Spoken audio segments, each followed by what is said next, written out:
Let's talk about Benjamin BB Netanyahu, who visited the White House today to a cozy relationship with the Trump administration. I mean, you would honestly think, and you would be right to think that Benjamin Netanyahu was like Jared Kushner's godfather or something, the way he was so glowing about him. There's a story that I heard on NPR this morning about Jared the Kushners being so close to Benjamin Netanyahu that when BB came and visited many years back, he stayed at the Kushners' home.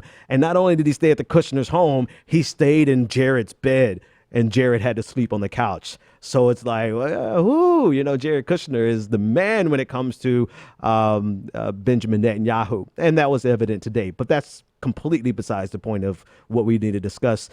So he visited for the first time since Trump was inaugurated. The relationship, as we stated, is very cozy. And the language that was Trump's language, what he said, was insane.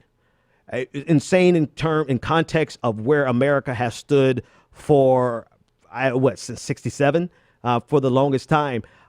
So the two held a joint press conference, and Trump exclusively. What was interesting about it was Trump exclusively called on conservative news media outlets.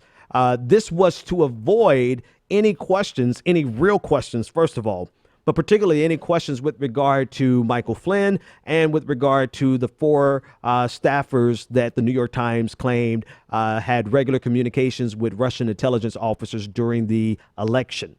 So in order to avoid that, he called on outlets like Town Hall and CBN, the Christian Broadcasting Network, Pat Robertson's network. I mean, even as a Christian, the network I know is pretty damn ridiculous.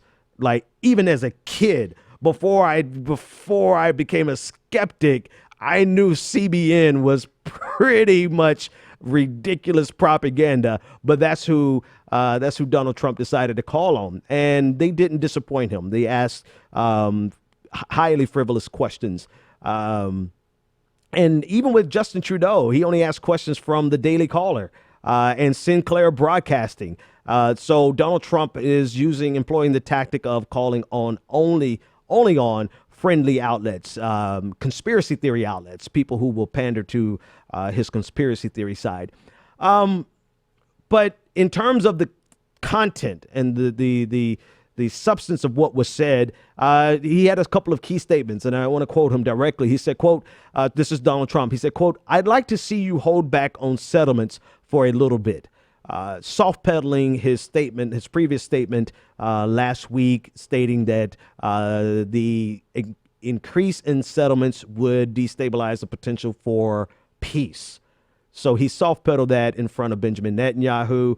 And then he said, "I'm looking at 2-state and 1-state. And I like the one that both parties like. If Israel and the Palestinians are happy, I'm happy with the one they like the best." Now, at face value, it simply seems like a weasel statement to try to please everybody.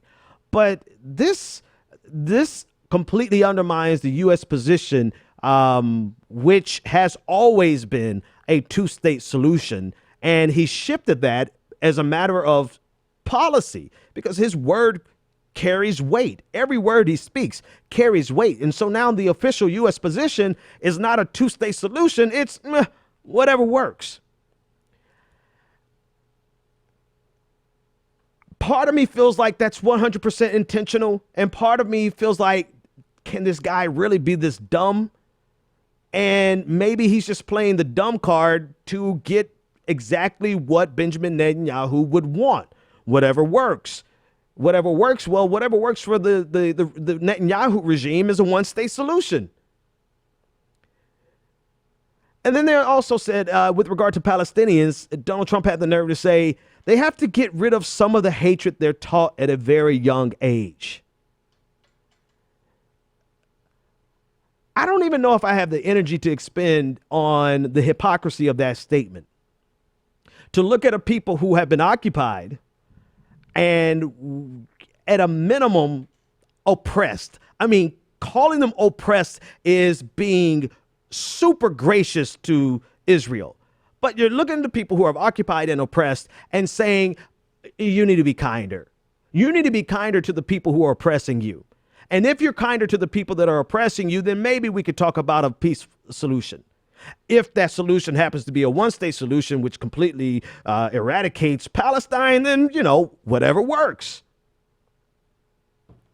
And these are the words that are coming out of the mouth of the president of the United States, which is completely contradictory to every other president, whether or not they made moves, affirmative moves to make peace a reality, or whether or not they, secretly on the, not even secretly in most cases, sided with AIPAC on every issue.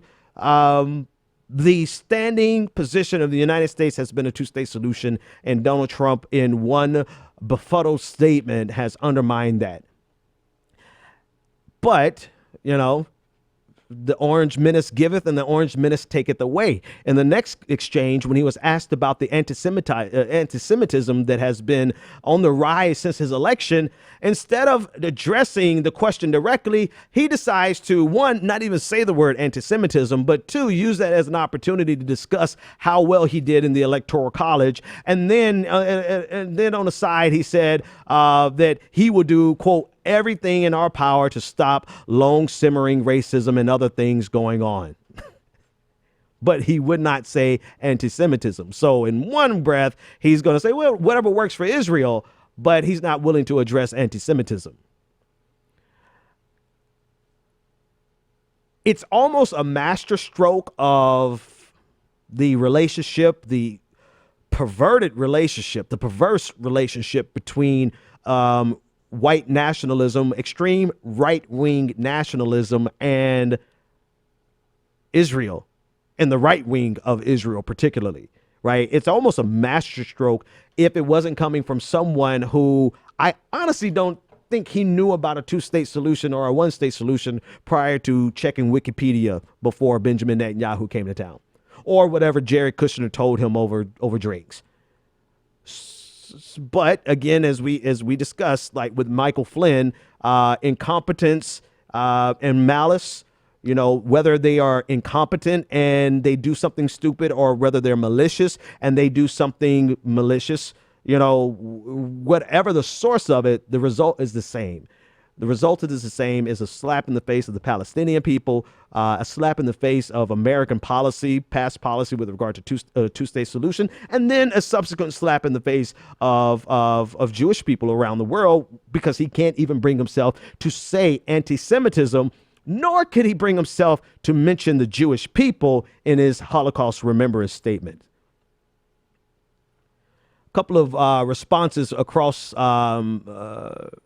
interested or stakeholders in this story. The Anti-Defamation League said, quote, it's troubling that the POTUS failed to condemn the real issue of anti-Semitism in the U.S. today. And then the Jewish Voice for Peace said the Jewish Voice for Peace statement, they actually gave quite a long statement. They says today Trump and Netanyahu spoke of their shared values of democracy and respect for human rights. These are alternative facts. I think that's probably just as good of a spot to stop discussing it. These are alternative facts. So next week we'll be bringing back Matt Sinkowitz, Professor Sinkowitz from Boston College.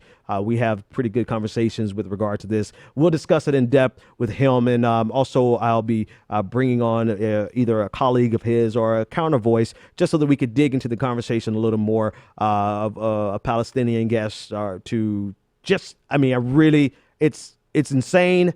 But we have to dig into it even more, because if we're not going to have the conversations outside of the media, we have to have those conversations in the media.